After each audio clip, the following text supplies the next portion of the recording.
আমার কাজের ধরন কিছু আলাদা, আর আর আপনাদেরকে আমার কাজ ফলো করতে হবে। তার মানে আপনি এটা বলতে চাইছেন যে আজ থেকে আপনি আমাদের বস? না না, I don't like the word boss. Boss বলা উচিত হবে না। দেখুন, আমি এখানে এসেছি আপনাদের কেসগুলো স্মুথলি হ্যান্ডেল করার জন্য, আর আমি চাইবো যে এখানে আমার ডিসিশনে ফাইনাল হবে। দেখুন প্লিজ, রাগ হওয়ার কোনো কারণই নেই, কারণ আমি শুধু অর্ডার্স ফলো করছি। ইনফ্যাক্ট আমার কাছে অর্ডার্স আছেও, আর এখানে পরিষ্কার লেখাই আছে যে আজকের পর যে কেসেরই আপনার ইনভেস্টিগেশনস করবেন ওটা আমার নজরের মধ্যে থাকবে। ইনফ্যাক্ট আমার লুক রাখতে হবে, আর প্রত্যেকটা ইনভেস্টিগেশন কেসের রিপোর্ট আমাকে দিতে হবে, and that also includes forensic investigation. আর এখানে এটাও লেখা আছে যে কোনো সাসপেক্টের সাথে যে কোনো ফিজিক্যাল ভায়োলেন্স করার আগে আমাকে জিজ্ঞেস করতে হবে। আর দেখুন, হ্যালো এসিপি প্রদ্যুমান। আচ্ছা ঠিক আছে, আমরা আসছি। ওকে, দুটো খুন হয়েছে, আমাদের বেরোতে হবে। এত তাড়াতাড়ি বেরোবেন আপনারা? ফাইন্ড আউট করবেন না যে ওই কলটা ফ্রড নাকি সত্যি সত্যি মার্ডার হলো কিনা, এভাবে বেরিয়ে যাবেন? শীতল দেবী, আপনার কথা ভালো লেগেছে, কিন্তু ব্যাপারটা হলো দুটো খুন যেখানে হয়েছে আমাদের তাড়াতাড়ি সেখানে যেতে হবে। হ্যাঁ, আপনাকে সব রিপোর্ট আমরা পাঠিয়ে দেব। আপনাকে তো রিপোর্ট করতে হবে। Let's go.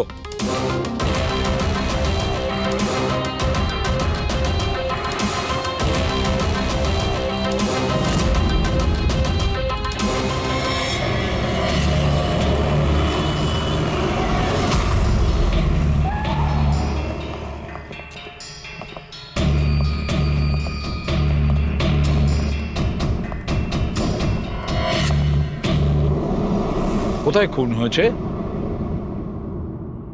জানি না। জানো না? তার মানে আপনারাই ফোন করে বলেছিলেন যে খুন হয়েছে এখানে? দুটো খুন হয়েছে, তাই জন্যই আমি আপনাদের ডেকেছি। দুটো খুন হয়েছে, কিন্তু খুন কোথায় হয়েছে? লাশ দুটো কোথায়? জানি না স্যার, আমি শুধু শুনেছি। কি শুনেছো তুমি? চিৎকার চেঁচামেচির আওয়াজ? না, আমি সব কিছু শুনেছি, দেখেওছি, কিন্তু আমি ওখানে ছিলাম না। স্যার, ও কোনো বাজে স্বপ্ন দেখেছে, তাই এই সব কথাবার্তা দেখুন বলছে। ম্যাডাম, স্বপ্ন নয়, আমি খুন হতে দেখেছি। কবে, কখন, কোথায় সেটা আমি জানি না, কারণ আমি ওখানে ছিলামই না। যখন আপনি ওখানে ছিলেনই না, তাহলে আপনি এই খুন হতে দেখলেন কি করে? এই টিউনের মাধ্যমে।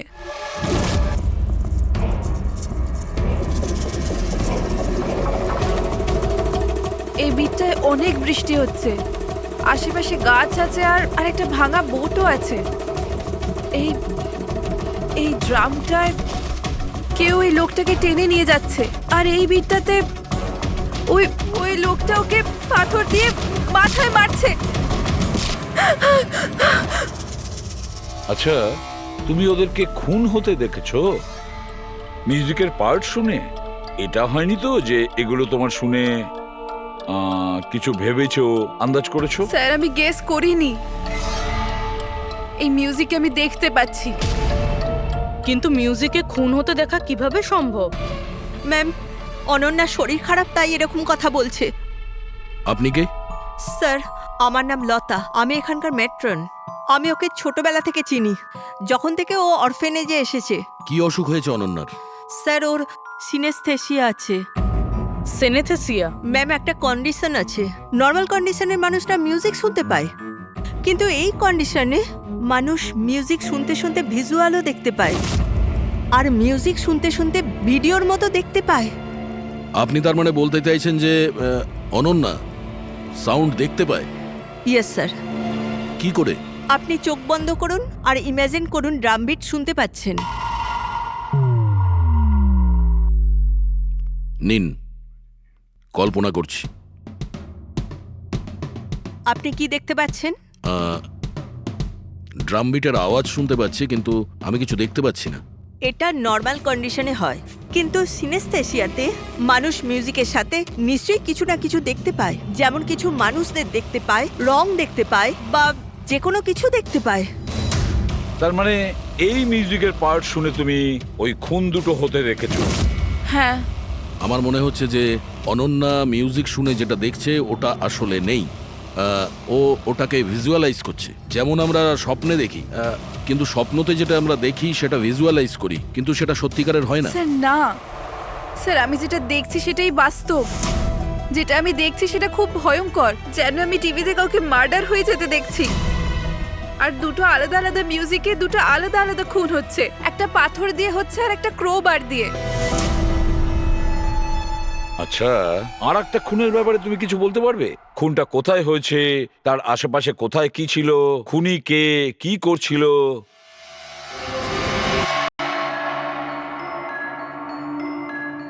আশেপাশে পাহাড় আছে, একটা লোক নিচে পড়ে আছে, নিজেকে বাঁচানোর চেষ্টা করছে। স্যার ও এসে গেছে, এসে গেছে স্যার। উফ, ও ওকে মারছে ক্রোবার দিয়ে। স্যার বারবার মেরে যাচ্ছে। ব্যাস, খুনির ফেস তুমি দেখোনি। ঠিক আছে, আমরা এই কেসের ইনভেস্টিগেশন করব। স্যার আমি এরকম কেসের ব্যাপারে তো শুনিনি। কিন্তু পুরবী যেভাবে ও ডিটেলসে আমাদের গল্পটা বলছিল, সন্দেহ হচ্ছে আমার সত্যি ঘটনা বলছে না তো। স্যার, আমার কিছু মনে আসছে, যেরকম এই মেয়েটা বললো এরকম আমি কোথাও পড়েছিলাম স্যার। কোথাও পাথর দিয়ে খুন করা হয়েছে।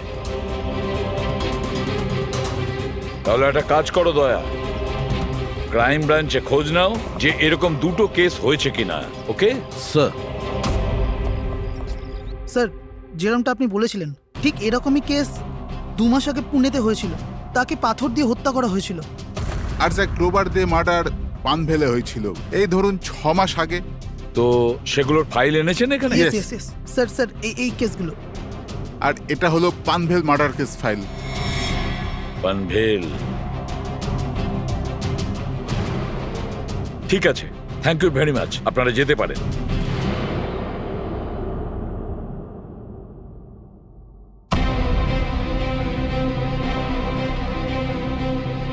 আমি খুন হতে দেখেছি।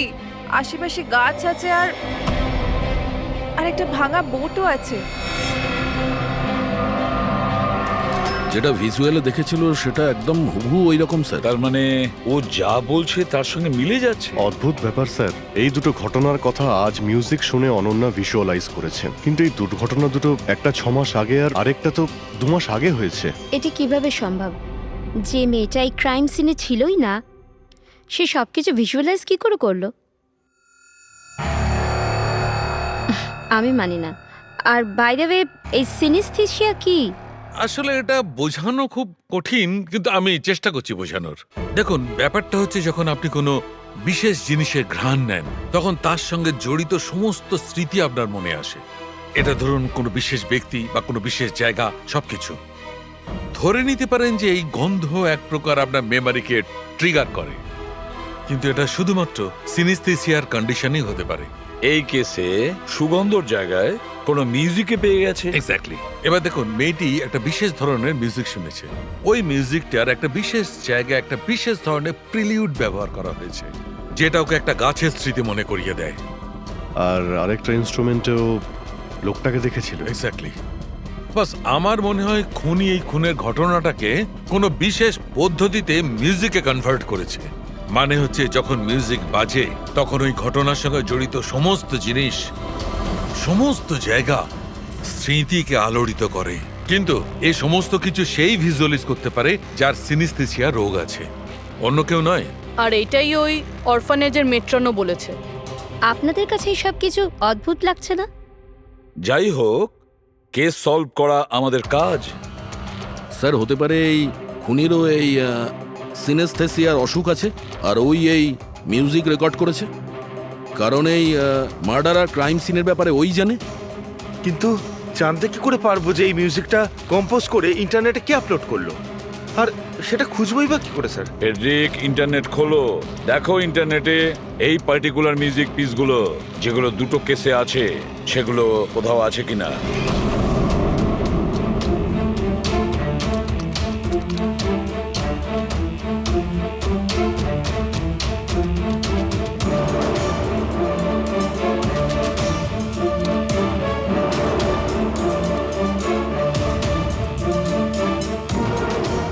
স্যার, স্যার পেয়ে গেছি। স্যার দুটো টিউনই একই গানের একটা ইন্ডিয়ান টিম বানিয়েছে। ডেকে নাও ওই ব্যান্ডের লোকেদের। Okay sir.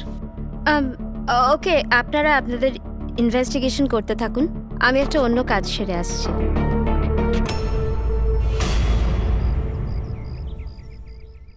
অনন্যা, আমার নাম শীতল। আমার তোমার সাথে কিছু কথা বলার ছিল, আমরা কি কথা বলতে পারি? অনন্যা, দেখো অনন্যা, আই প্রমিস বেশি সময় নেব না, ব্যাস 5 মিনিট।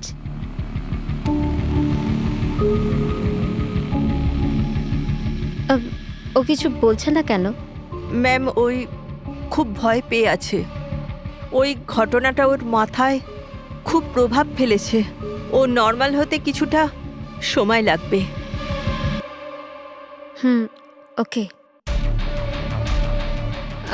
আমার অনন্যার ব্যাপারে এখানে লোকের সাথে কিছু কথা বলতে হবে, পসিবল? হ্যাঁ প্লিজ। মিউজিক টিউন থেকে খুন, এটা কিভাবে সম্ভব স্যার? পসিবল আছে।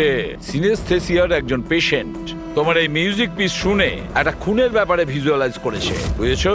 তোমার ওই মিউজিক পিসে কোনো খুনের রহস্য লুকিয়ে আছে। আর আমাদের মনে হচ্ছে খুনি সেই যে এই টিউন বানিয়েছে। আমরা খুন করিনি। আর আর সত্যিটাই হলো যে এই টিউন আমরা কম্পোজই করিনি। এই টিউন আমরা ফ্রি সাইট থেকে ডাউনলোড করেছিলাম। কোন সাইট থেকে ডাউনলোড করেছিলে দেখাও। দেখুন স্যার, এই দেখুন স্যার। স্যার এই টিউনটা আমাদের পছন্দ হয় তাই ডাউনলোড করে আমরা গানে দিয়ে দিই। কে আপলোড করেছিল এই টিউনটা? স্যার এটা অজ্ঞাত, অ্যানোনিমাস। অজ্ঞাত? আমাদের সেই অজ্ঞাতকে খুঁজতে হবে। ম্যাম ও আমাদের স্টাফ। ও হলো পূজা, ও হলো রমেশ, ও আরতি। এমনিতে ও এনজিওতে কাজ করে, কিন্তু আমাদের এখানে প্রায় আসা যাওয়া করে। আপনাদের কিছু বলার ছিল অ্যাকচুয়ালি অনন্যার ব্যাপারে। আপনারা কি অনন্যার ব্যাপারে কিছু বলতে পারেন আমায়? যেমন ও কোথা থেকে এসেছিল, কবে এসেছিল, আর ওভারঅল অরফানেজে অনন্যার ব্যবহার কেমন? অনন্যা খুবই অদ্ভুত মেয়ে, সব সময় যেন ডিস্টার্ব থাকে।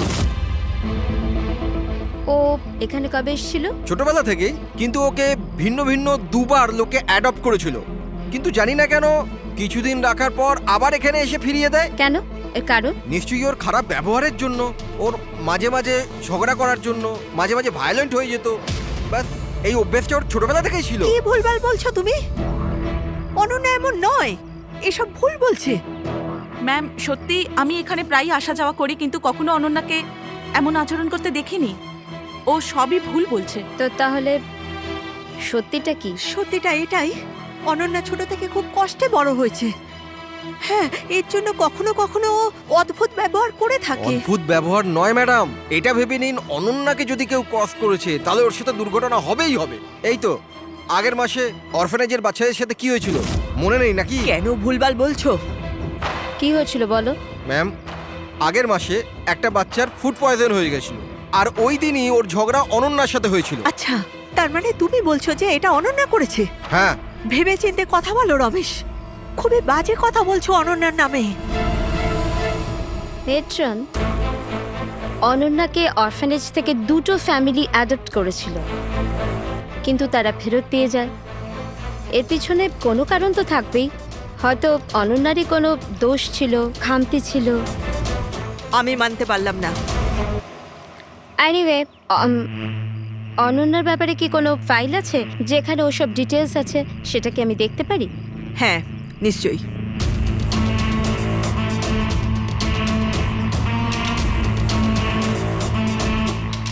এই নিন। Thank you.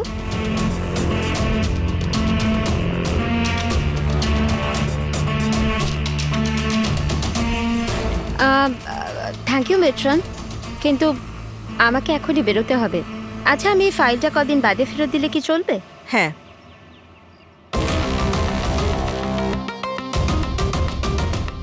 হ্যালো, আমাকে যাদের সিনেস্থেসিয়া আছে না, ওনাদের সাথে দেখা করার আছে, আর ওদের ব্যাপারে কিছু জানার আছে। এই 3 জনের সিনেস্থেসিয়া আছে। 1 মিনিট, আপনাদের কিছু দেখাতে চাই আমি।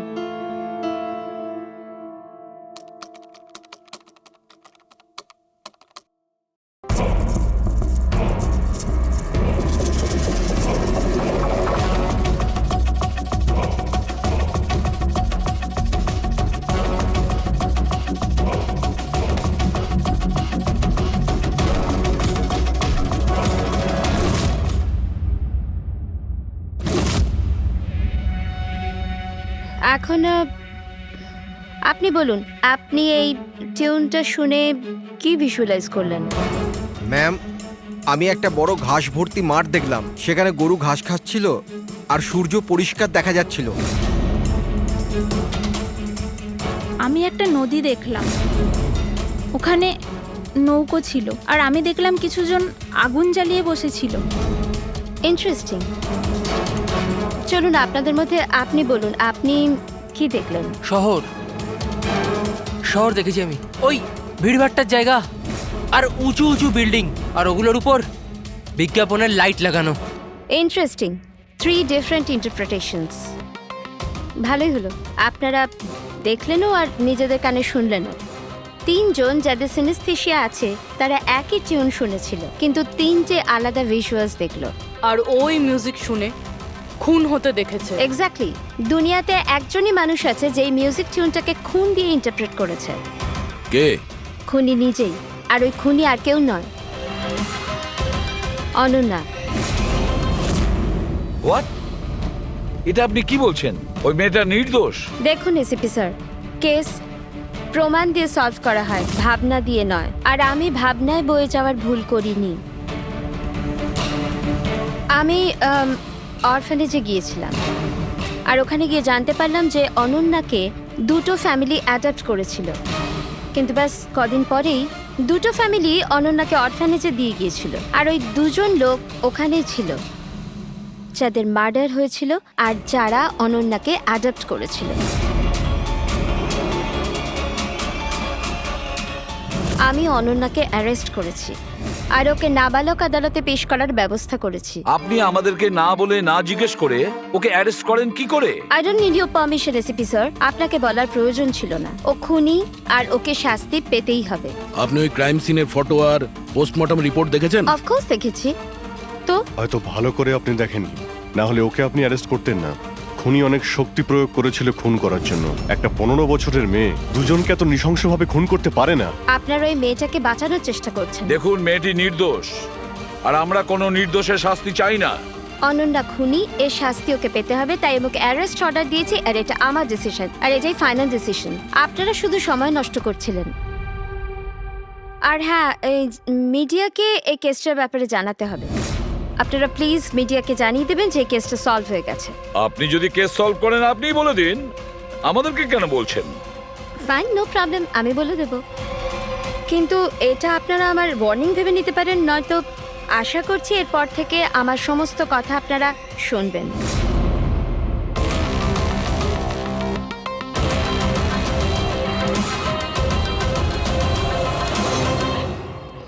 আপনারা এটা জেনে খুবই খুশি হবেন যে এই কেসটা সলভ হয়ে গেছে।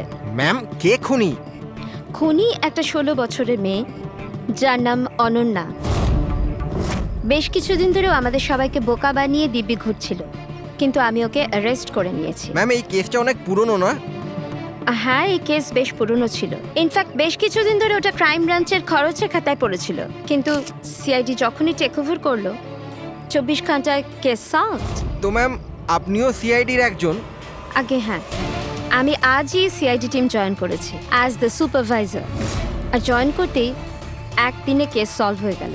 যদি এই কেস অনেক সময় থেকে ঠান্ডা হয়েছিল, সিআইডি তাহলে কেন টেক ওভার করেনি এটাকে? কারণ এই টিমে আগে আমি ছিলাম না, এই জন্যে। কিন্তু ম্যাম, অন্য অনেকে তো ছিল টিমে।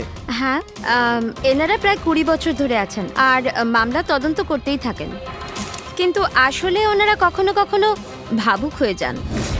আর কোনো কেসে ভাবুক হওয়া মানে ইনভেস্টিগেশন থেমে যায়। ইনভেস্টিগেশনের জন্য কেবল লজিকের দরকার, যেটা আমি করেছি, আর কেস সলভ হয়ে গেছে। 1 মিনিট, আমি আপনাদের ভুল ধারণা শুধরে দিচ্ছি। আসলে এই কেসটা এখনো পুরো সলভ হয়নি। হয়নি? এই তো একটু আগে বললো যে কেস সলভ হয়ে গেছে। স্যার, এই কেসে আর কি বেঁচে আছে? খুনি তো ধরা পড়ে গেছে। একদমই না, খুনিকে আমরা এখনো ধরতে পারিনি। কিন্তু ম্যাডাম তো বলছেন যে খুনি ওই মেয়েটাই। এরকম ম্যাডামের মনে হচ্ছে। আমাদের ইনভেস্টিগেশনের হিসেবে হয়তো ওই মেয়েটা নির্দোষ। স্যার, তাহলে আসল খুনি কে? ইনভেস্টিগেশন চলছে, খুব তাড়াতাড়ি আপনাদের সামনে সত্যিটা চলে আসবে। I am sorry, no more questions. সময় নেই আর। Thank you so much for coming. Thank you. আপনাদের সাহস কিভাবে হয় এই মিডিয়ার সামনে আমাকে ইনসাল্ট করার? আপনাদের এই ব্যবহারটা আমি দেখে নিলাম, and trust me, there will be consequences. খুব দ্রুত আমাদের খুনিকে ধরতে হবে, না হলে শীতল পদে পদে আমাদের বাধা দেওয়ার চেষ্টা করবে। অভিজিৎ, প্রথমে এটা খোঁজ নিয়ে দেখতে হবে যে ও যে সময় খুন হয়েছিল তখন ও কোথায় ছিল। আমাদের একটা টিম পুনে পাঠাতে হবে এই কেসটাকে তদন্ত করার জন্য, আর আরেকটা টিম পাঠাতে হবে পানভেলে। আপনারা এটা জেনে খুবই খুশি হবেন যে এই কেসটা সলভ হয়ে গেছে। খুনি একটা 16 বছরের মেয়ে। ইনফ্যাক্ট বেশ কিছুদিন ধরে ওটা ক্রাইম ব্রাঞ্চের খরচের খাতায় পড়েছিল, কিন্তু সিআইডি যখনই টেক ওভার করলো 24 ঘন্টায় কেস সলভড।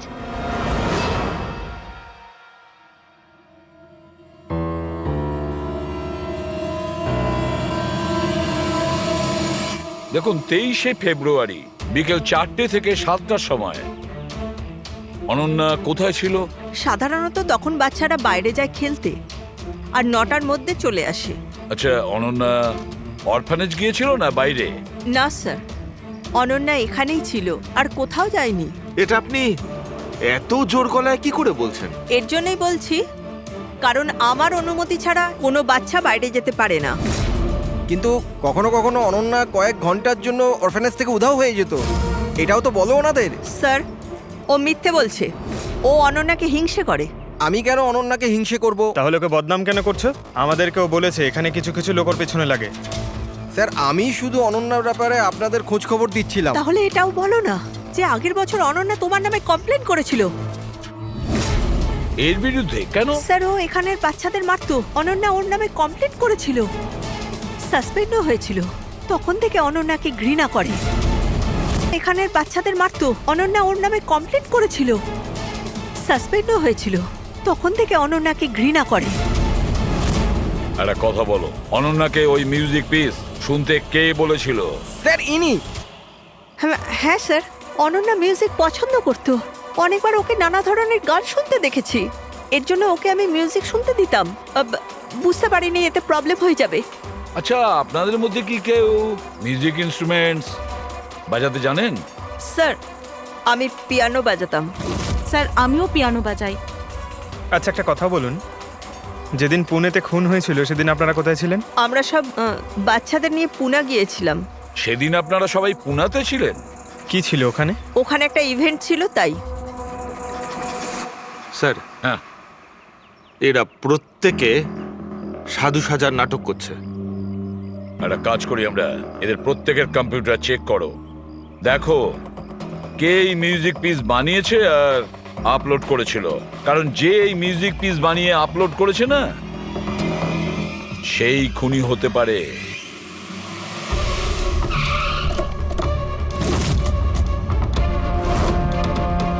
এই মেয়েটা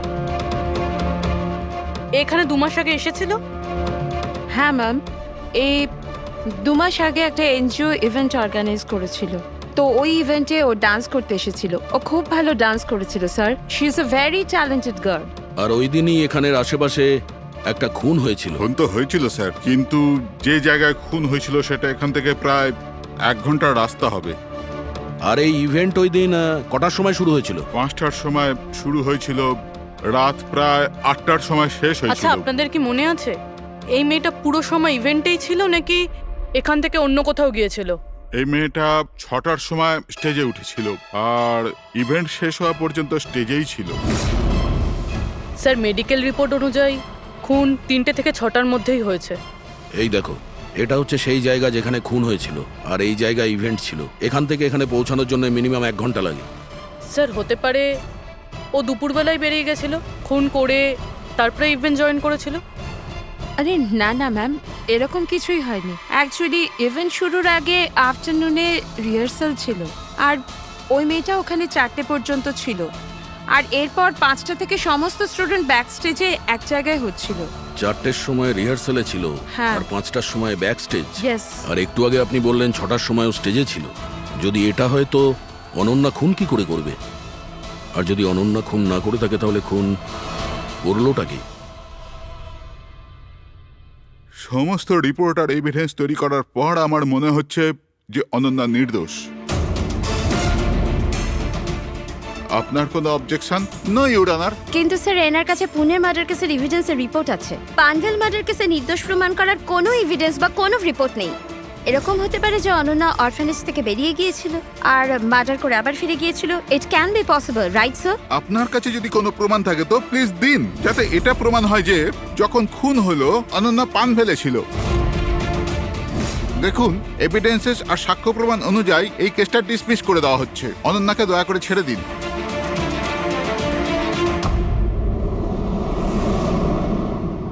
হ্যাঁ সালুকে, কি জানতে পারলে? হ্যাঁ বস, বস ধরে নাও এই কেসটা সলভ হয়ে গেছে। শীতল আমাদের ডেমনস্ট্রেট করে দেখিয়েছিল যে সিনিস্থেসিয়ার দুটো আলাদা আলাদা রোগী একই ধরনের মিউজিক শোনার পরে আলাদা আলাদা ইন্টারপ্রিট করে থাকে। হ্যাঁ বস, আমি আমার বন্ধুর থেকে সবকিছু জেনেছি, যে এই ব্যাপারে এক্সপার্ট।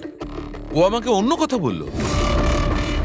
নতুন কি আপনি জানতে পেরেছেন? এমন দুজন ব্যক্তি যারা সিনিস্থেসিয়ারই পেশেন্ট, এক ধরনের মিউজিক শোনার পরেও একই ধরনের রিয়্যাক্ট করে। এটা কিভাবে হতে পারে স্যার? হতেই পারে পুরবি, যদি দুজন রোগীর মধ্যে রক্তের সম্পর্ক থাকে তাহলে হতে পারে। ও শীতল যা বলেছিল সেটাও ঠিক ছিল, কিন্তু সম্পূর্ণভাবে ঠিক ছিল না। কিছু রেয়ার কেসে এরকমটা হয়, যেমন আমার বন্ধু বলেছে। হ্যাঁ, কিন্তু দুজন রোগী যদি একই পরিবারের হয় তবে কাকা, জ্যাঠা বা ভাইও হতে পারে। না না, ইমিডিয়েট ফ্যামিলি মেম্বারই হতে হবে, যেরকম মা বাবা, ভাই বোন। তা কেন? সেটা এই কারণে ফ্রেডি, কারণ এটা একটা জেনেটিক অসুখ। বাস মেডিকেল জার্নাল থেকে আমি এরকম কিছু আর্টিকেল বার করছি, এসব তোমাকে দেখাচ্ছি। আরো কেউ আছে যে অনন্যার মতো ওই দুটো মিউজিক পিসের ওপর একই ভিজুয়াল দেখতে পায়, যেটা অনন্যাও দেখে? আমি আপনাদের কি করে ধন্যবাদ জানাবো? আপনারা আমায় জেল যাওয়া থেকে বাঁচালেন। আমরা শুধুমাত্র সেটাই করেছি যেটা আমাদের ডিউটি, অপরাধীদের জেলের ভেতরে আর নিরপরাধীদের মুক্তি। কিন্তু আসামিটা কে? তোমার কোনো আত্মীয়। আমার ফ্যামিলি মেম্বার? হ্যাঁ অনন্যা, কারণ তোমার কাছে যে ধরনের ভিজুয়ালস এসছে সেই ধরনের ভিজুয়ালস তার কাছেই যেতে পারে যার সঙ্গে তোমার রক্তের সম্পর্ক আছে, আর সেই এই ধরনের মিউজিক বানিয়েছে। কিন্তু স্যার, আমার ফ্যামিলি মেম্বার কি করে হতে পারে? আমি তো অনাথ, না? আছে কেউ যাকে তুমি চেনো না? তাহলে জানতেও চাই না। ছোট থেকে আমার স্বপ্ন ছিল যে আমার পরিবারের সবাই আসবে আর আমায় এসে নিয়ে যাবে, আমরা একসাথে আনন্দে থাকবো। আর আপনারা বলছেন ও কোনো খুনি? আমরা তোমাকে শুধু সেটাই বলছি যেটা সত্যি। অনন্যার নামের প্যাকেজ এসেছে, দরজার বাইরে রাখা ছিল।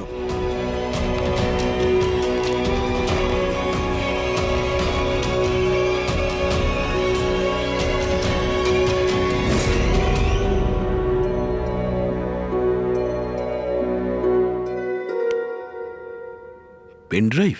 পঙ্কজ,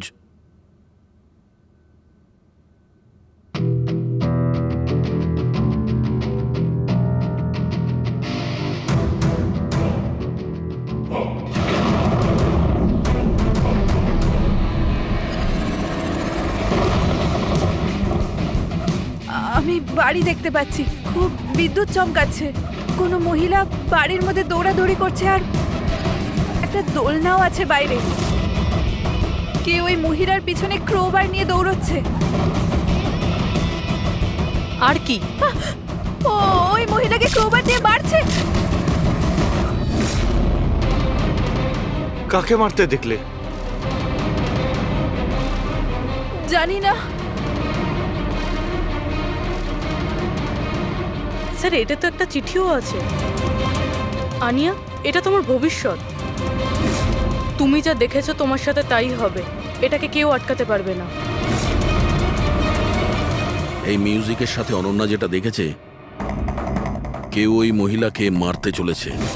আর একটা বাড়ি আছে, বাড়ির সামনে বিদ্যুৎ চমকাচ্ছে আর দোলনা আছে। আর স্যার, খুনি খুন ক্রোবার দিয়ে করে। এতদিন আমরা ভাবতাম খুনি আগে খুন করে তারপরে মিউজিক বানায়, কিন্তু এখানে তো উল্টো। প্রথমে খুনি মার্ডার প্ল্যান করে, তারপরে মিউজিক বানায়, আর তারপরে মিউজিক অনুযায়ী খুন করে। আমি মরতে চাই না, প্লিজ আমায় বাঁচিয়ে নিন। অনন্যা ঘাবড়িও না, তোমার কিচ্ছু হবে না, আমরা আছি না তোমার সাথে। সবার আগে ওই খুনিকে খুঁজতে হবে, যে কোনো ভাবেই হোক। কিন্তু যদি খুনি ওর পরিবারেরই একজন হয় তাহলে খুঁজবো কি করে? ওকে খোঁজার আগে আমাদের এটা জানতে হবে যে 16 বছর আগে অনন্যাকে অরফানেজে নিয়ে এসেছিল কে। হয়তো ও জানতে পারে অনন্যার ফ্যামিলি সম্পর্কে। আপনাদের কিছু মনে আছে কে ছিল যে অনন্যাকে এখানে রেখে গেছে? না, মনে তো নেই। 16 বছর আগে কেউ ওকে বাইরে ছেড়ে চলে গিয়েছিল।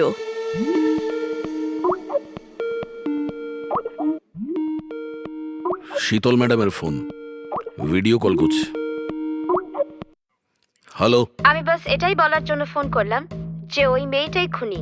সময় নষ্ট করবেন না আপনারা, প্লিজ ওকে গ্রেপ্তার করুন। শীতল ম্যাডাম, কোর্ট তার সিদ্ধান্ত জানিয়ে দিয়েছে। আর কোর্টের কি সিদ্ধান্ত সেটা আপনিও শুনেছেন। এই কোর্টের চক্করে আপনারা সময় নষ্ট করছেন। প্লিজ আপনারা ভুল, আর আপনাদের এটা মেনে নিতেই হবে। স্যার, স্যার এটা সেই বাড়ি। ওই বাড়ি? কোন বাড়ি? আমি এই মাত্র যেটা দেখলাম, ওই যেখানে খুন হতে চলেছে, ওই গাছ দোলনা, এটাই ছিল স্যার। কোন জায়গার কথা বলছে মেয়েটা? শীতল ম্যাডাম, এখন আপনি কোথায় আছেন?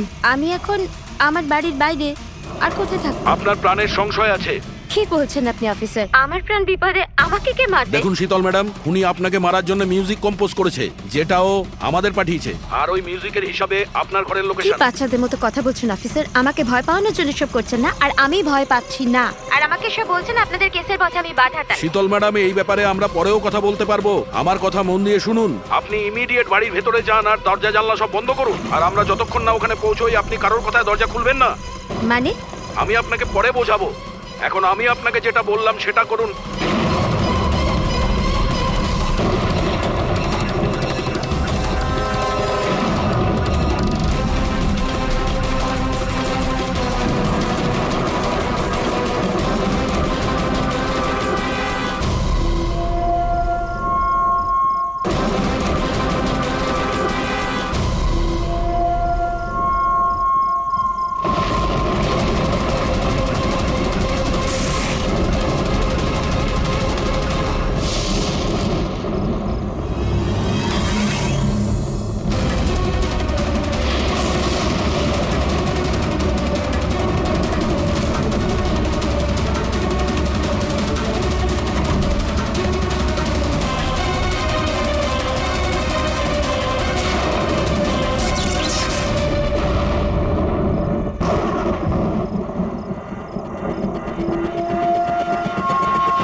তুমি আমার উপর আক্রমণ করছো কেন?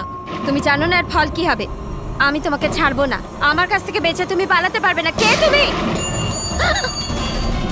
এই দাঁড়া।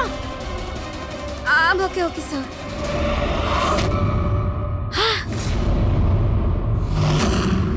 আরতি, তুমি? স্যার, আমিও পিয়ানো বাজাই।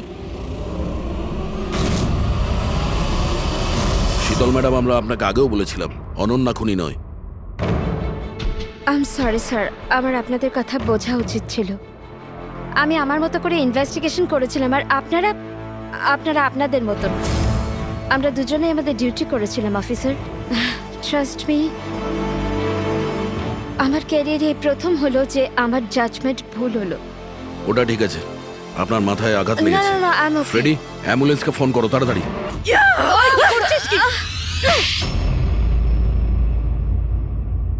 শীতল ম্যাডামের ওপর হামলা করেছো কেন তুমি? আমার মেয়েকে বাঁচানোর জন্য। কোন মেয়েকে বাঁচানোর জন্য? অনন্যাকে। অনন্যা আমার মেয়ে হয়। শীতল তাকে জেলে পাঠাতে চলেছিল, এই জন্য আমি ওকে শিক্ষা দিতে চেয়েছিলাম। আর খুন কেন করেছো? 17 বছর আগে যখন আমি প্রেগনেন্ট ছিলাম আমার স্বামী আমাকে মানসিক হসপিটালে পৌঁছে দিয়েছিল, কারণ আমি মানসিকভাবে অসুস্থ ছিলাম। ওখানে আমি 15 বছর ছিলাম। কিন্তু কিন্তু কি? কিন্তু আমার স্বামী আমার মমতার গলা টিপে দিয়েছিল। কি করে? অনন্যা ওখানেই জন্মেছিল, কিন্তু ওকে আমার কাছ থেকে ছিনিয়ে নিয়েছিল। 15 বছর পর আমি বাইরে এলাম, তখন আমি জানতে পেরেছিলাম যে আমার স্বামী মারা গেছে, কিন্তু অনন্যা কোথায় আছে আমি জানতাম না। ও বেঁচে আছে কি নেই সেটাও আমি জানতাম না। আমি অনেক অরফানেজে ওকে খোঁজার চেষ্টা করেছিলাম, ওকে কোথাও পেলাম না। ওর ব্যাপারে কি করে জানতে পারলেন আপনি? 6 মাস আগে যখন আমি এই অরফানেজে এলাম তখন আমি অনন্যার কেস ফাইল পেলাম। আমি জানতে পারলাম যে অনন্যাকে 2 জন মানুষ অ্যাডপ্ট করেছে, আর তারপর ওকে ফেরত পাঠিয়ে দিল। কিন্তু যখনই আমি জানতে পারলাম যে অনন্যার সিনেস্থেসিয়া আছে আর ও সব দেখতে পাচ্ছে যেটা আমি মিউজিকে প্ল্যান করেছিলাম, তখনই আমি রিয়েলাইজ করলাম যে অনন্যা আমারই মেয়ে। এই জন্য আমি 2 জনকে খুন করে দিলাম। আমি ওই মানুষগুলোকে ঘেন্না করি যারা অনাথ বাচ্চাকে অ্যাডপ্ট করার পরেও তাদের ফিরিয়ে দিয়ে যায়। আমি অনন্যাকে সবকিছু বলে দিতে চেয়েছিলাম, কিন্তু আপনাদের অনুসন্ধানের ফলে আমি থেমে গেলাম, কেননা আমার মনে হলো যে আপনারা অনন্যাকে সন্দেহ করবেন। এই জন্য আমি চিঠি পাঠিয়ে আপনাদের মন অন্যদিকে ফিরিয়ে দেওয়ার চেষ্টা করেছিলাম, কিন্তু আপনারা আমার প্ল্যানকে ভেস্তে দিলেন। যে মেয়েকে পাওয়ার জন্য তুমি 2টো জীবন নিয়েছো, এখন সারা জীবন ওই মেয়ের থেকে দূরে থাকতে হবে তোমায়, জেলের ভেতরে, কাল কোঠরিতে। এই যে খুনি বাইরে বেরিয়ে এসেছে তা তো মনে হচ্ছে না। হ্যাঁ স্যার, কেননা এখানে মাটিটা তো ভেজা রয়েছে। যদি এখান থেকে লাফিয়ে বাইরে আসে তো কোনো চিহ্ন বা কিছু তো থাকতো। সেটাই তো।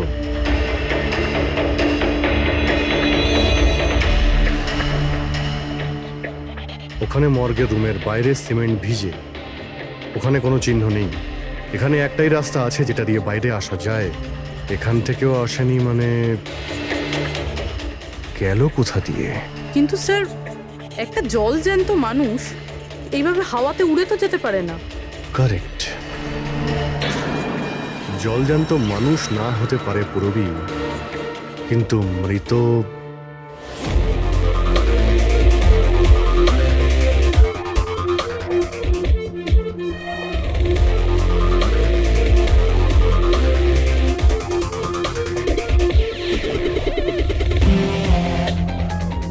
স্যার, এই মেঝেতে যে জীবাণুনাশক কেমিক্যাল স্প্রে করা হয়েছে এর ওপর জুতোর ছাপ রয়েছে। মানে খুনি যদি রাঘবকে খুন করে এই দরজা দিয়ে বাইরে বেরিয়ে যায় তাহলে তার কেমিক্যাল লাগা জুতোর চিহ্ন ওখানেও থাকা উচিত। এখানটায় দেখো তো।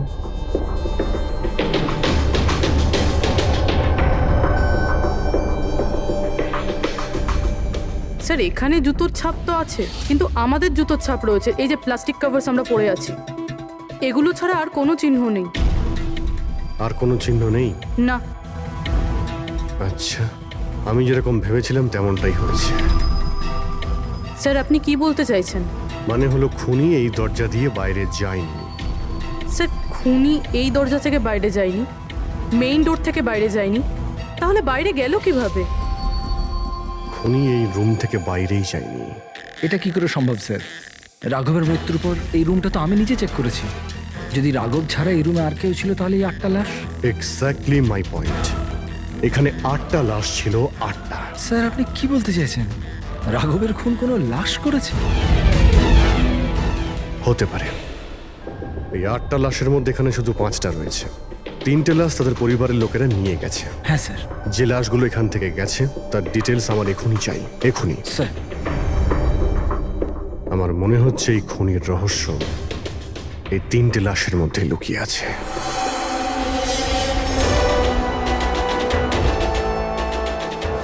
ওই অ্যাক্সিডেন্টটা এখানে হয়েছিল। ওই চায়ের দোকানদারকে জিজ্ঞাসা করি, হতে পারে কিছু দেখেছে। আচ্ছা দাদা, আজ সকালবেলায় এখানে একটা অ্যাক্সিডেন্ট হয়েছিল, কিছু বলতে পারেন সেটার সম্বন্ধে? সাহেব, উনি এখানে পাশেই কাজ করতেন। উনি রোজ চা খেতে আমার এখানে অবশ্যই আসতেন। আজকেও চা খেয়ে উনি আমার এখান থেকে বেরোচ্ছিলেন, এমন সময় অ্যাক্সিডেন্ট হয়ে গেল। সাহেব, কিছু বুঝতেই পারলাম না ওই গাড়িটা কোথা থেকে এখানে এলো আর ওকে ধাক্কা দিয়ে গেল।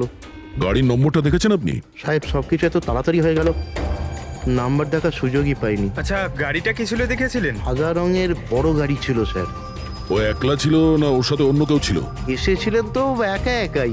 না স্যার, ও একা ছিল না, ওর সঙ্গে আরেকটা মেয়ে ছিল যে অন্ধ ছিল, আর রাধিকা দিদি তাকে রোড ক্রস করাচ্ছিল যখন অ্যাক্সিডেন্ট হয়েছে। ওই মহিলাটা দেখতে পেতেন না? তাহলে ওরও চোট লেগেছে। কোথায় গেছে ও? সেটা তো জানি না স্যার, অ্যাক্সিডেন্টের পরেই ও উধাও হয়ে গেল। স্যার, আমার মনে হচ্ছিল যে ও নাটক করছে। প্রথমে তো ঠিকঠাকই দাঁড়িয়েছিল, তারপর দিদিকে দেখে ও সাহায্য চাইলো। এটা হতে পারে যে ওই মহিলা যে কোনোভাবেই হোক রাধিকাকে মাঝ রাস্তায় নিয়ে যেতে চেয়েছিল, সেই কারণেই ও চা খাওয়ার জন্য অপেক্ষা করছিল, আর সবাইকে ছেড়ে ও ওর কাছেই সাহায্য চেয়েছে। রাধিকা ওই মহিলাটিকে নিয়ে ডিভাইডারের কাছে যাওয়ার পরেই মহিলাটি গায়েব হয়ে গেছে। তারপরে ওই গাড়িটা রাধিকাকে মেরেছে। তার মানে এটা কোনো অ্যাক্সিডেন্ট নয়, খুন? এখন তো এরকমই কিছু মনে হচ্ছে। কিন্তু স্যার, কেউ রাধিকাকে কেন খুন করবে? সেটাই তো জানতে হবে। রাঘব আর রাধিকার এই দুজনের মৃত্যুর কারণ কিছু বুঝতে পারছি না। রাঘব, এক মিনিট, এই রাঘব জেলে ছিল, আর ওখানে ওকে কেউ মারতে পারতো না। আর রাধিকাকে মেরে রাঘবকে সেখানে পাঠিয়েছিল যেখানে ওকে মারার ব্যবস্থা করেছিল, মর্গ। এক্স্যাক্টলি। কিন্তু স্যার, রাঘব তো একটা সামান্য চোর ছিল, ওকে মারার জন্য এত বড় প্ল্যানিং? ফ্রেডি নিশ্চয়ই এই মামুলি চোরের কাছে এমন কিছু ছিল যেটা মামুলি নয়। আচ্ছা, কালকে এখানে ডিউটিতে গেছিল? আমি ছিলাম স্যার, আর আমার সাথে এই 2 কনস্টেবল। আমরা রাঘবের পুরো ডিটেলস চাই। আচ্ছা, এটা বলুন যে ওকে কোন অপরাধের জন্য গ্রেপ্তার করা হয়েছিল? আমরা ওকে গ্রেপ্তার করিনি, কাল রাতেও এখানে এসেছিল।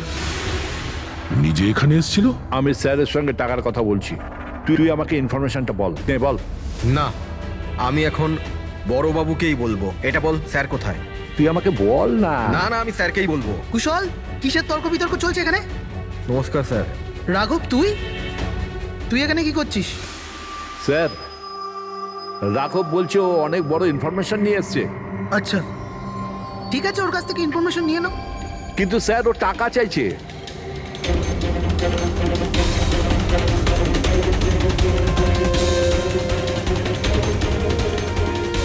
পুলিশের কাছে টাকার গল্প করছিস? টাকা চাই? খবরটা কিছু এরকম। ঠিক আছে, টাকা দিয়ে নিয়ে নাও ইনফরমেশন। কিন্তু স্যার, ও অনেক টাকা চাইছে। পরিমাণটা শুনলে আপনিও চমকে যাবেন।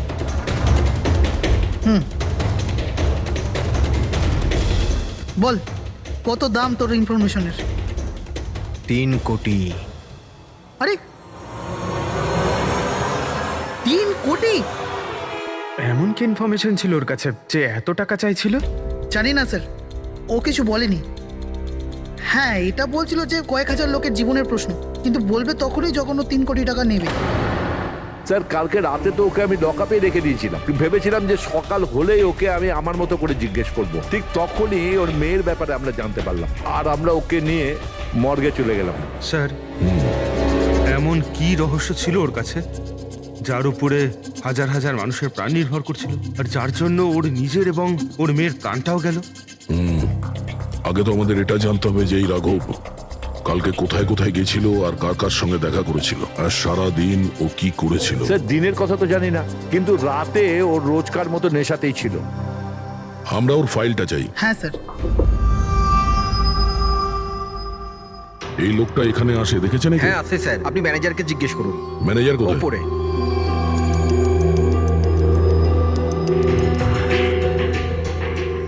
ম্যানেজার? ওই দেখুন ম্যানেজার। আমরা সিআইডি থেকে আসছি। এই লোকটা কাল এখানে এসেছিল? স্যার, এ তো রাঘব, এ সবসময় এখানে আসে। এই লোকটা কাল রাতে এখানে এসেছিল কিনা? হ্যাঁ স্যার, কাল রাতে এসেছিল, আর কাল মোটামুটি 11টা অব্দি এখানেই ছিল। ওর ব্যবহার কেমন ছিল? সবসময়ের মতো চিন্তায় ছিল। চিন্তিত ছিল, কিছু বলেছিল? কি কারণে চিন্তিত ছিল? জুয়া খেলে খেলে একেবারে ধারে ডুবেছিল স্যার। আমাদের এখানেও প্রায় 5,000 টাকা ধার নিয়েছে। কালই বলেছিলাম ওকে, যদি পুরনো টাকা না দাও তাহলে এখানে কোনো খাওয়া দাওয়া পাওয়া যাবে না। তখন ও কি বললো? বলেছিল মিটিয়ে দেবে। কিছু নতুন কাজ করতে যাচ্ছিল। নতুন কাজ? কি কাজ? সেটা বলেনি স্যার। ঠিক আছে, থ্যাংক ইউ। স্যার, এই রাঘব এমন কি কাজ করতে যাচ্ছিল যে ওর সব ঋণ শোধ হয়ে যেত? আর পুলিশ স্টেশনে গিয়ে বলেছিল যে ওর কাছে বিশেষ একটা ইনফরমেশন আছে, 3 কোটি চেয়েছিল তার জন্য। যাই ঘটেছে রাঘবের এখান থেকে বেরোনোর পর আর পুলিশ স্টেশনে যাওয়ার আগে, জানার চেষ্টা করি যে রাঘব এখান থেকে বেরোনোর পর কোথায় কোথায় গেছিল।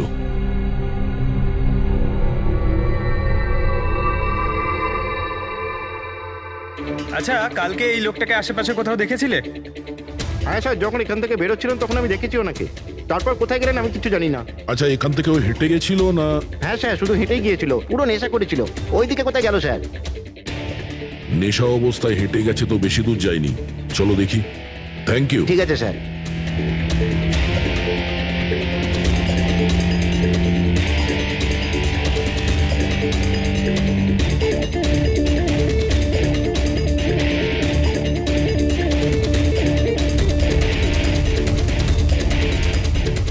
দেখেছো একে? হ্যাঁ স্যার, দেখেছি। একটু এগিয়ে যে গলিটা আছে না, ওখানেই যাওয়া আসা করে।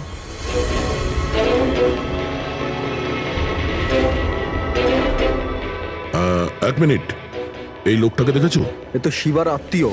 কাল রাতে জোরে জোরে দরজা ধাক্কা দিচ্ছিল আর শিবা শিবা করে চেঁচাচ্ছিল, পুরো পাড়াকে জাগিয়ে দিল স্যার। এই শিবা থাকে কোথায়? স্যার 3-4টে বাড়ি পর বাঁদিকে সবুজ রঙের একটা দেওয়াল আছে, ওটাই ওর বাড়ি।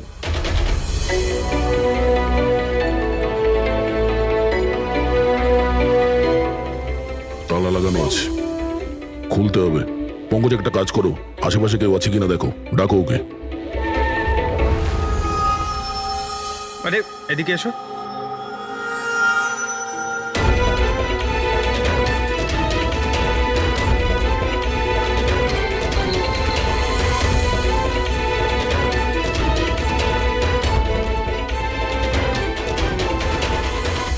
মনে হচ্ছে ঘর খালি করে ও পালিয়ে গেছে এখান থেকে। কোথায় ও?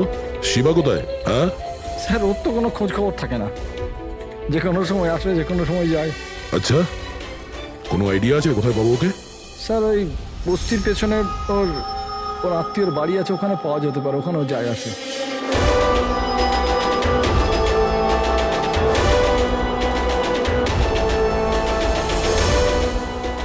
এই বাড়িটা।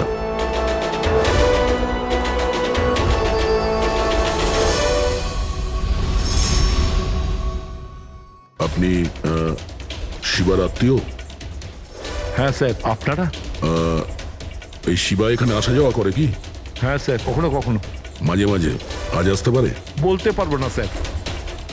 বলতে পারবেন না? Thank you very much. এই করণের লাশ তো অরিজিনাল ছিল। এখন বাকি 2 জন, টনি আর সুনীল। এবার এদের মধ্যেই কোনো একজন আছে যে ডাবল মার্ডারের রহস্য ভেদ করতে পারে। এই টনির ডেথ সার্টিফিকেট দিয়েছে ডক্টর বিক্রান্ত।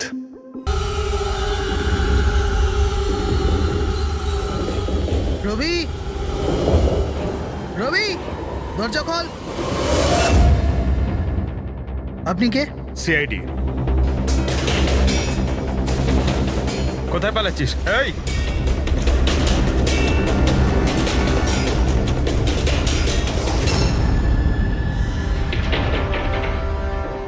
চল। স্যার, আপনারা আমার পেছনে কেন পড়ে আছেন? আমি কিছু করিনি। আমাকে মারবেন না। দেখুন, আমি। চুপ। এখন এটা বল, ওই রাত্রে রাঘব যখন তোর বাড়িতে এসেছিল তখন কি হয়েছিল? স্যার, আমি রাঘবকে নিয়ে গেছিলাম মালাডের কমল সোসাইটিতে। ও চুরি করতে গেছিল, তাই ও একটা বাড়িতে ঢুকে পড়লো, কিন্তু আমি জানতাম না ও কোন বাড়িতে গেছিল। আমি ওখানেই মোটরসাইকেলে ওর জন্য ওয়েট করছিলাম। কিছুক্ষণ পর ও যখন এলো তো ও অবাক হয়েছিল, বলছিল যে ভেতরে ও কিছু পেয়েছে। কি পেয়েছিল? ও ওখানে বোম। কি? আমি ওকে বলেছিলাম যে এই কথাটা আমরা পুলিশকে বলে দিই, কিন্তু স্যার ও নিজের লোভ সামলাতে পারলো না, তো ওর স্বার্থ সিদ্ধি করার চেষ্টা করলো। ব্যাস স্যার, এর বেশি আমি কিছু জানি না। যদি তুমি কিছু না করো তাহলে তুমি পালাচ্ছিলে কেন? স্যার ওই রাঘব আর ওর মেয়ের মৃত্যুর খবর শুনে আমি ভয় পেয়ে গেছিলাম, শুধু আমার আর আমার পরিবারের প্রাণ বাঁচানোর জন্য পালাচ্ছিলাম। স্যার হয়তো সেই জন্যই বলছিল যে হাজার হাজার লোকের জীবনের ব্যাপার।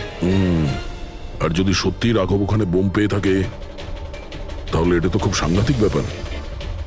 অন্য কেউ ওই বোমটা পাওয়ার আগে আমাদের খুঁজতে হবে ওই বোমটাকে।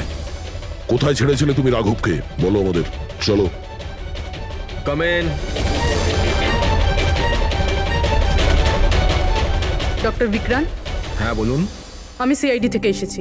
সিআইডি? বসুন। না ঠিক আছে, এই এই টনির ডেথ সার্টিফিকেট আপনি ইস্যু করেছিলেন? হ্যাঁ আমি ইস্যু করেছিলাম। আচ্ছা তাহলে কি টনি সত্যিই মারা গিয়েছিল? এটা কি ধরনের প্রশ্ন করছেন আপনি?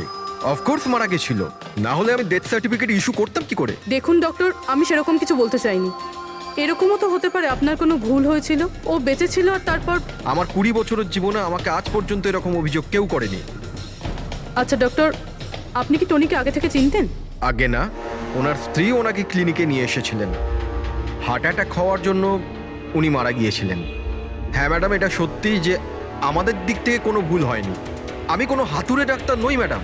20 বছরের অভিজ্ঞতা আছে আমার। ইংল্যান্ড মেডিকেল কলেজ থেকে ডিগ্রি আছে আমার।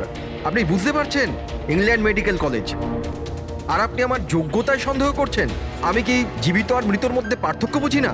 I am so sorry doctor, আমি সেরকম কিছু বলতে চাইনি। আচ্ছা আপনি এটা বলুন, ওই লাশটাকে নিয়ে কোথায় যাওয়া হয়েছিল? কবরস্থানে নিয়ে গেছিল, আর কোথায় যাবে? থ্যাঙ্কস।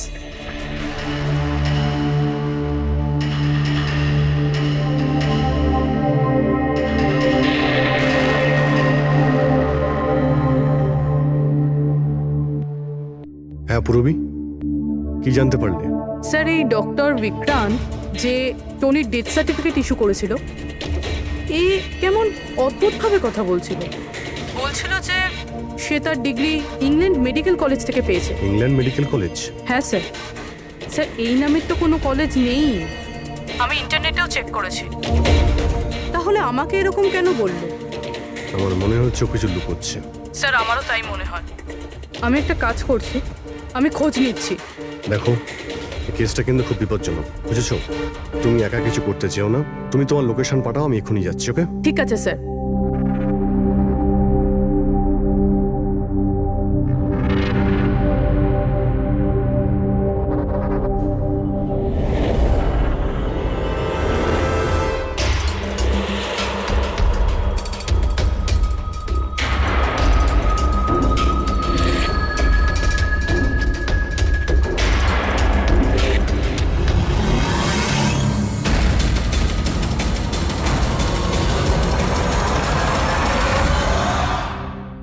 শিবা বলল যে ও রাঘবকে এখানেই ছেড়েছিল। এখানে আশেপাশে কোথাও জিজ্ঞাসা করিনি? আপনাদের যা যা সাজেশন আছে আমাদের বলতে পারেন। মনে হচ্ছে কোনো মিটিং চলছে ভেতরে। সেটা একটু দেখে নেওয়া বাড়িয়ে নিলে। এক্সকিউজ মি, আমরা সিআইডি থেকে আসছি, আপনার কাছে কিছু জিজ্ঞাসাবাদ করব। রাঘব নামের আপনাদের মধ্যে কেউ একে দেখেছেন? না স্যার। কাল রাত আপনাদের মধ্যে কারোর বাড়িতে চুরি হয়েছে? কাল আই ডোন্ট থিঙ্ক সো। কিন্তু আপনারা এখানে কি খুঁজছেন? দেখুন, আমাদের কাছে পাকা খবর আছে যে এই লোকটা আপনাদের মধ্যে কারোর একজনের বাড়িতে চুরি করেছে। স্যার, যদি আমাদের মধ্যে কারোর বাড়িতে চুরি হয়ে থাকে তাহলে আমরা জানতাম না নাকি? জানতে পারতেন, কিন্তু আপনারা যদি আমাদের মিথ্যে কথা বলেন তাহলে আমরা জানবো কি করে?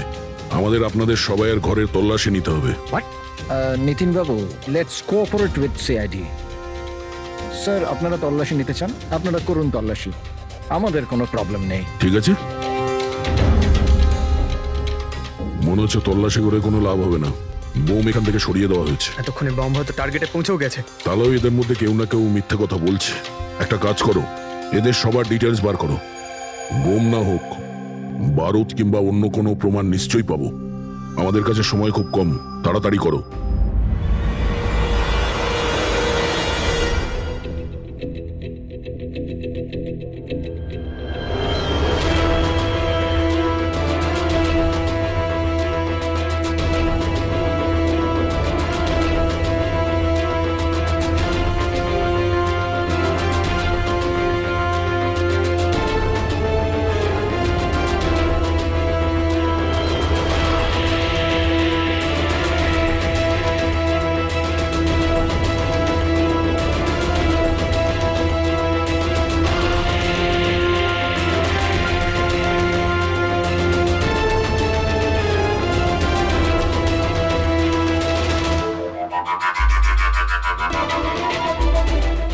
কফিন?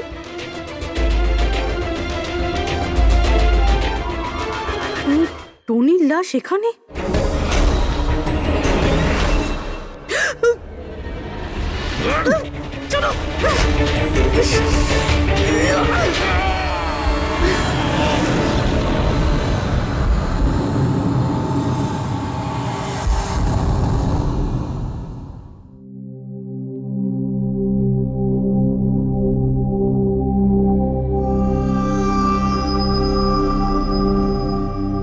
হ্যাঁ পঙ্কজ, স্যার বমের ব্যাপারে কিছু জানতেই পারছি না স্যার। যে কটা লোককে আমরা সন্দেহ করছি না, প্রত্যেকটা লোকের ঠিকুজি খুঁজে বের করো খুব ভালো করে। হ্যাঁ দয়া, এই ব্যাপারে কিছু খুঁজে পেলে? স্যার ও কেস ফাইল থেকে তো পাচ্ছি না, তবে পুলিশ ডেটা থেকে পাচ্ছি স্যার। আচ্ছা, কাল রাত্রে কেউ পুলিশ ডেটাবেসে এন্ট্রি করেছে স্যার। এই দেখুন, রাত 3:30-র সময় সিস্টেমের ফায়ারওয়াল 15 মিনিটের জন্য বন্ধ ছিল। মানে স্যার কেউ এই সিস্টেমটাকে অ্যাক্সেস করার চেষ্টা করেছে আর কিছু ফাইল খুলেছে। কোন ফাইলগুলো? রাঘবের ফিঙ্গারপ্রিন্ট স্যার। রাঘবের ফিঙ্গারপ্রিন্টস? রাঘবের ফিঙ্গারপ্রিন্টস? কিন্তু কেন? এটার তো একটাই মানে দাঁড়ায় দয়া, সে যেই হোক সে রাঘবকে চিনতো না, এই জন্য ও রাঘবের ফিঙ্গারপ্রিন্ট পেয়েছিল ওই বোম রাখা ঘরে। সেই ফিঙ্গারপ্রিন্ট পুলিশের ডাটাবেসকে হ্যাক করে ওর ফিঙ্গারপ্রিন্টের সঙ্গে ম্যাচ করে দেখা হয়েছে। রাঘবের ব্যাপারে ওরা পুরোটাই জানতে পেরেছে, রাঘব দেখতে কেমন, কি কাজ করে, আর সেখান থেকে ওরা জানতে পারে যে রাঘব জেলে বন্দী হয়ে আছে। ওদের যে করেই হোক রাঘবকে জেল থেকে বের করতে হতো। এই জন্য রাঘবের নিরীহ সন্তান রাধিকাকে ওর অ্যাক্সিডেন্ট করিয়ে দিয়েছে। ও জানতো যে পুলিশের লোকেরা রাঘবকে নিয়ে রাধিকার কাছে আসবে তার মেয়েকে দেখানোর জন্য। নিজের সন্তানকে দেখতে রাঘব নিশ্চয়ই আসবে, আর তারপরে সুযোগ পেতেই রাঘবকে মেরে ফেলেছে। এরা খুব সাংঘাতিক লোক দয়া, ওরা এতটাই বিপজ্জনক পুলিশের ডাটাবেস পর্যন্ত হ্যাক করতে পারে। বাস স্যার একবার এটা জানতে পারি যে মর্গে রাঘবের খুন কে করেছে, তাহলেই। হ্যাঁ অভিজিৎ বলো। দয়া, পুরবীর একটা খুব বড় বিপদ হয়েছে, ওকে ফোনে পাচ্ছি না, ওকে খুঁজতে হবে। কি? ঠিক আছে, আমরা ওর মোবাইল ট্র্যাক করে পৌঁছচ্ছি। ওকে ওকে। ইয়া, কি হলো? পুরবী প্রবলেমে আছে স্যার।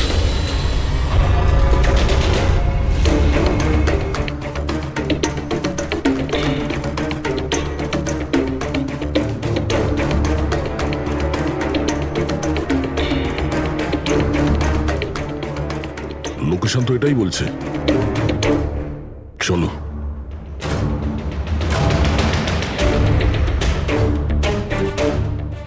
স্যার দরজা তো খোলা। চলো।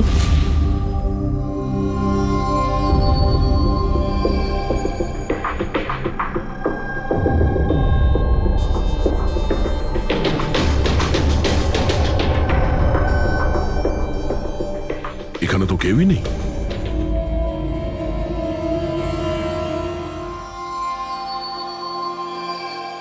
মনে হচ্ছে কেউ আসছে।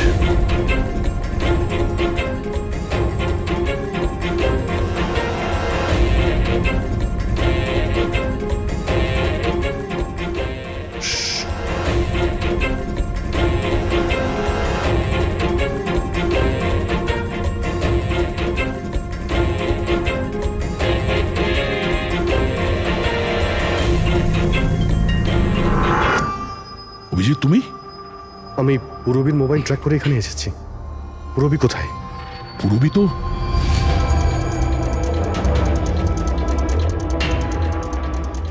পুরবী? ও নো, পুরবী পুরবী পুরবী পুরবী পুরবী স্যার, ওর গলার দাগটা দেখুন স্যার, মনে হচ্ছে ওর গলা কেউ টিপে দিয়েছে। নার্ভও খুব স্লো আছে। পুরবী পুরবী পুরবী পুরবী পুরবী কি হয়েছে? এসব কে করেছে? হ্যাঁ স্যার ওই টনি। ওই যে টনি স্যার, ও এখনো বেঁচে আছে। এখানেই কোথাও আছে স্যার। পঙ্কজ, দেখো তো কি। ফ্রেডি, তুমি এক্ষুনি পূরবীকে হসপিটালে নিয়ে যাও, বুঝেছো? চলো চলো পূরবী।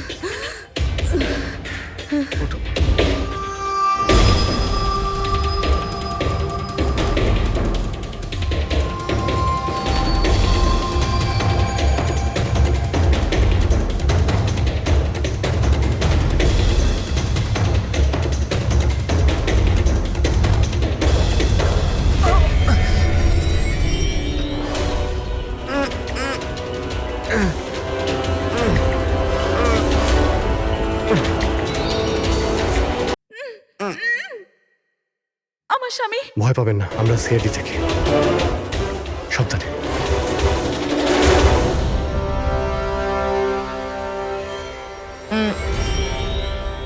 আপনি কে? আমি ডক্টর বিক্রান্ত। ওরা জোর জবরদস্তি করে আমার থেকে সার্টিফিকেট বানিয়েছিল। আমার বউ ওদের কাছে বন্দি ছিল, ওর প্রাণের ঝুঁকি ছিল। এই, এসব কি হচ্ছে কি? হ্যাঁ, এতক্ষণ তো লাশটা মিথ্যে ছিল। যদি সত্যি কথা না বলো না, তোমাদের দুজনকে জীবন্ত পুঁতে ফেলবো। না স্যার, আমি বলছি স্যার, আমি বলছি। তুই অন্ধ হওয়ার নাটক করেছিলি যাতে এই টনি রাধিকাকে মারতে পারে। বস, পূরবী কেমন আছে? স্টেবল, হসপিটালে অবজারভেশনে আছে। গুড। রাধিকার খুনের রহস্যটা তো বুঝতে পারলাম। এটা বলো যে রাঘবকে কি করে মারলে তোমরা? ওই মর্গে কি করে ঢুকলে তোমরা? আর লাশ হওয়ার অ্যাক্টিং কি করে করলে? অ্যাক্টিং ছিল না দা, ও সত্যিই মরে গেছিল। কি কি ঠিক বলছি তো?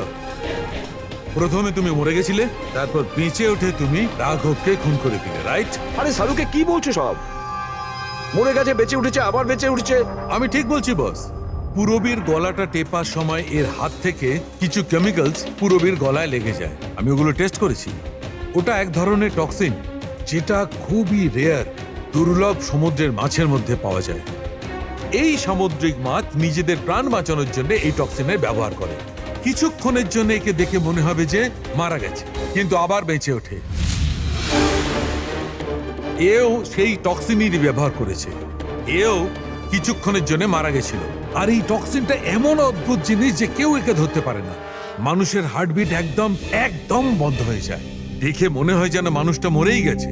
এই কাজটাই এ করেছে। প্রথমে মারা যায় আর তারপরে বেঁচে উঠে রাঘবকে খুন করে। ঠিক বলেছি? Correct sir. তুমি ওদেরকে মারলে কেন? আমি টাকা পেয়েছিলাম স্যার। ইন্টারনেট থেকে কেউ আমাকে হায়ার করেছিল রাঘব আর রাধিকাকে মারার জন্য। বম কোথায়? বম কোথায় আমি জানি না স্যার। কে হায়ার করেছে তোমাদের? আমি এর আগে কোনোদিন দেখা করিনি স্যার। ও আমাকে একটা বিল্ডিং এ রেকি করার কথা বলেছিল, যেটাকে ওড়াতে চাইছিল। কোন building? DT pharma company limited.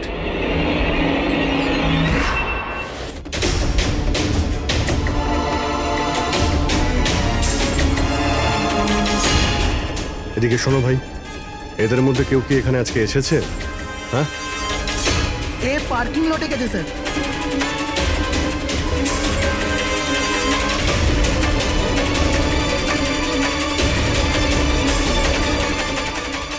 Sir, এই পার্কিং লটটা তো অনেক বড়। বম খুঁজতে তো কয়েক ঘন্টা লেগে যাবে। আর যদি এখানে ব্লাস্ট হয় স্যার, তাহলে অনেক লোক মারা যাবে।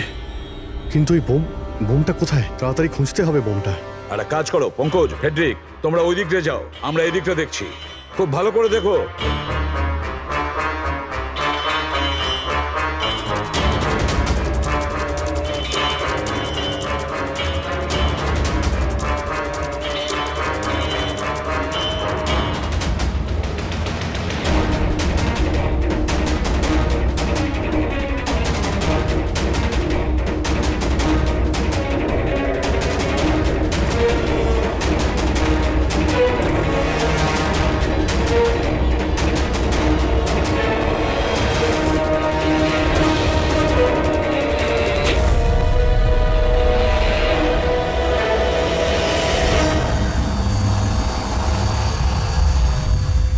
নিতিন, সিআইডি এগোবে না কেউ বলে দিলাম। ট্রিগার টিপে দেবো আমি। ছাড়বো না আমি কাউকে। পালিও না, চলুন স্যার, ওকে ধরো।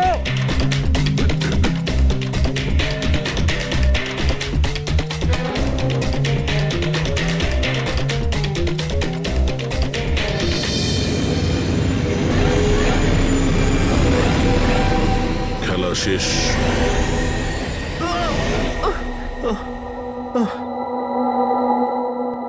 বলো নিতিন, কেন বোম দিয়ে এই বিল্ডিংটাকে উড়িয়ে দিতে চাইছিলে? বিল্ডিং নয়, কোম্পানি এটা। স্বপ্ন আমার, পরিশ্রম আমার। এটাকে আমি জমি থেকে আকাশ পর্যন্ত তুলেছি। রক্ত ঘাম এক হয়ে গেছে এটা করতে আমার। আর এরা সব কৃতজ্ঞতা স্বীকার তো দূরে থাক, আমাকে বের করে দিয়েছে। ওই বোর্ড অফ ডিরেক্টর, আমি বানিয়েছি ওকে, আমি। আর উনি আমাকেই বের করে দিয়েছেন। কি অবস্থা করেছে আমার।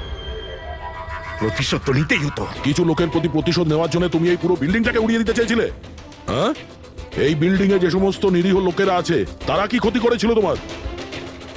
রাঘব আর তার মেয়েরও প্রাণ নিয়েছো তুমি, আর তারপরেও এই বিল্ডিংটাকে প্ল্যান করে শেষ করতে চাইছিলে। কঠোর থেকে কঠোরতম শাস্তি।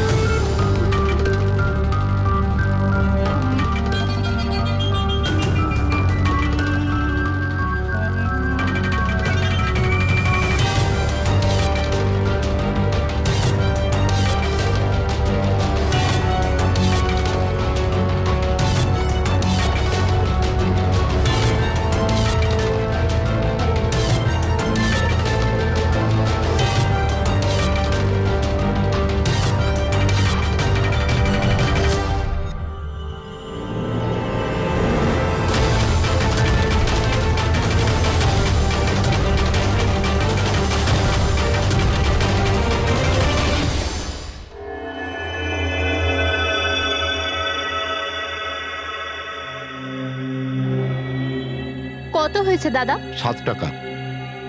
Thank you. খুচরো নেই। কোনো ব্যাপার না, আমি তো আসতেই থাকি। Next time. হ্যাঁ, সে তো জানি।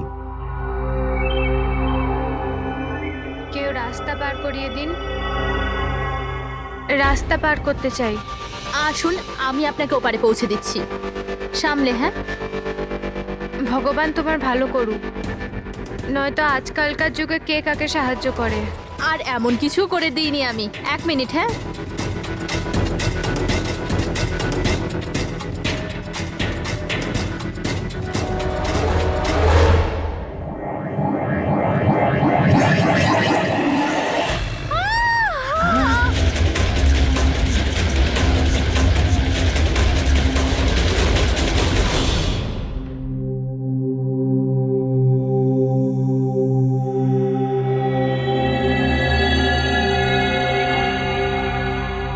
তুমি এখানেই দাঁড়াও। এসো।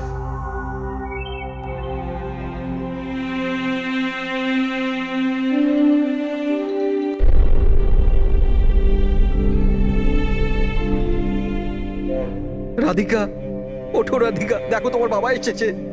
স্যার, এটা কবে হলো, কি করে হলো? কাল রাত্রে তো একদম ঠিক ছিল আমার মেয়ে। রাধিকা ওঠো। রাধিকা ওঠো বাবা, ওঠো। আমরা বাইরে আছি। রাধিকা, রাধিকা ওঠো। দেখো দেখো আমি এসেছি। রাধিকা ওঠো।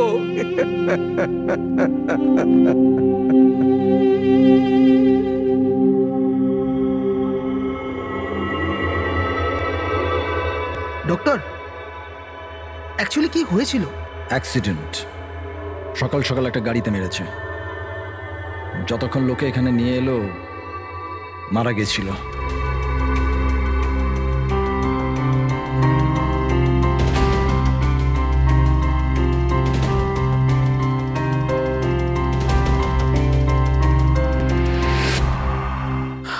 রাঘবকে নিয়ে এসো।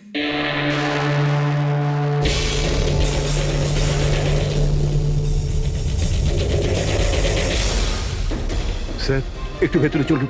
কি হয়েছে? আসুন না স্যার।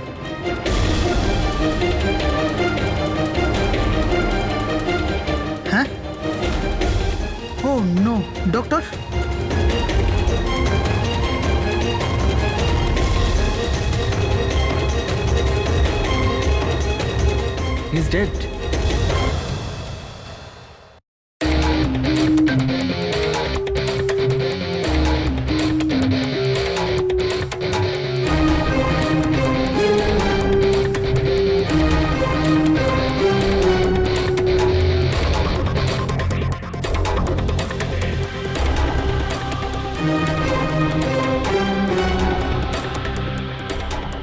ঘর খুব বাজেভাবে ভেঙে গেছে স্যার। খুনি কোনো সুযোগই দেয়নি। স্যার মাত্র 10 মিনিটের জন্য ওনাকে একা ছেড়েছিলাম। বুঝলাম না কি করে এসব হলো 10 মিনিটে। খুনির কোনো সূত্র? না স্যার, আমরা তো বাইরেই ছিলাম স্যার, দরজাও বন্ধ ছিল। কেউ বাইরে থেকে ভেতরে আসেওনি, ভেতর থেকে বাইরে যায়ওনি। এটা কিভাবে সম্ভব? মানছি খুনি এখানে লুকিয়ে বসেছিল, কিন্তু এসব করে বাইরে গেল কি করে, আর সেটা 10 মিনিটের ভেতরে? না না না, একটা কথা বল, তুমি জোর দিয়ে বলতে পারবে যে এখানে লাশ ছাড়া অন্য কেউ ছিল না? একদম স্যার, কেউ ছিল না, কারণ ঘর থেকে বেরোনোর আগে পুরো ঘরটা আমি নিজে চেক করেছি।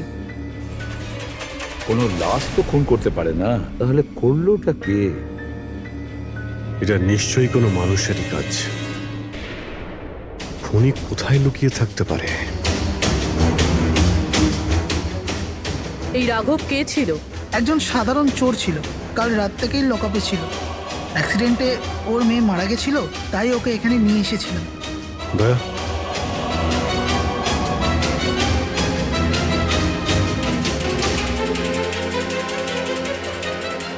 এই যে এখানে তো দরজা আছে। হ্যাঁ, এই দ্বিতীয় দরজার ব্যাপারে আমাদের বলেননি কেন? ইন্সপেক্টর স্যার, এই দরজাটা তো বরাবরই বন্ধ থাকে, না এটা কখনো খোলা হয় না এটা ব্যবহার করা হয়। ইনফ্যাক্ট আমরা তো এর ব্যাপারে ভুলেই গেছিলাম। তোমরা ভুলে যেতে পারো, কিন্তু খুনি খুব ভালো করেই দরজার ব্যাপারে জানতো। চলো এগিয়ে দেখি কত দূর যাওয়া যায়।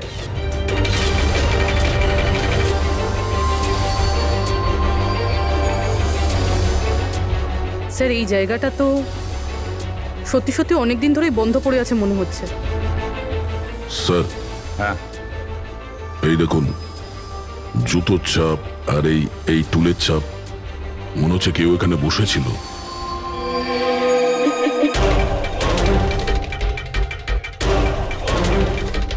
স্যার,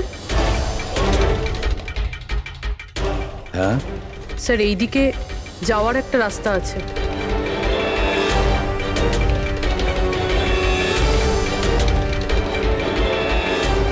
স্যার, হ্যাঁ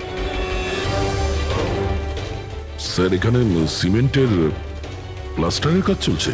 হ্যাঁ, এই সিমেন্টটা ভিজে রয়েছে। এখানে কোনো চিহ্ন না রেখে কেউ যেতেই পারবে না স্যার। আর এত বড় লাভ কেউ দিতেও পারবে না।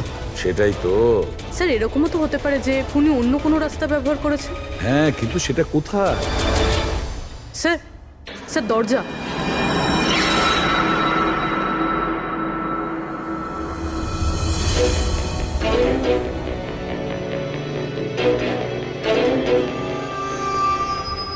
সামনেই সিকিউরিটি কেবিন। এখান থেকে তো বেরোনো অসম্ভব। সেটাই তো। তাহলে যেতে পারে কোথা দিয়ে? স্যার এই খুনি কিন্তু বেশ ভালো প্ল্যান বানিয়েছিল। হ্যাঁ, কিন্তু একটা প্রশ্ন থেকে যায়, একটা সাধারণ চোরকে মেরে ফেলার জন্য এত বড় প্ল্যানিং আর এত বড় ঝামেলা করার কি দরকার তার? আর কেনই বা করবে? হ্যাঁ স্যার, রাঘব তো পুলিশ কাস্টাডিতেই ছিল। ওকে মারার প্ল্যানিং এখানে কেন করলো, তাও হসপিটালের মর্গের মধ্যে? আর তারপর খুনি বা জানলো কি করে যে ওর মেয়ের আজকেই অ্যাক্সিডেন্ট হবে আর ওর বডিকে এখানে নিয়ে আসা হবে? গন্ডগোল আছে অভিজিৎ, অনেক বড় গন্ডগোল আছে।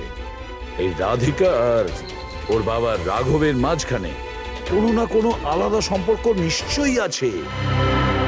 তা একটা কাজ করো, রাধিকার অ্যাক্সিডেন্ট আর ওর বাবা রাঘবের খুন, এই দুটো কাজ করার মধ্যে কিসের যোগাযোগ আছে খোঁজ নাও।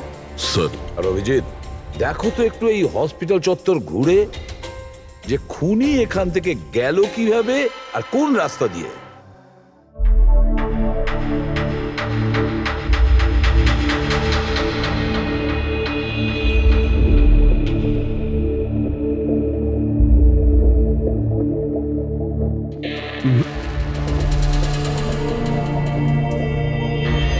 এই জানালা দিয়ে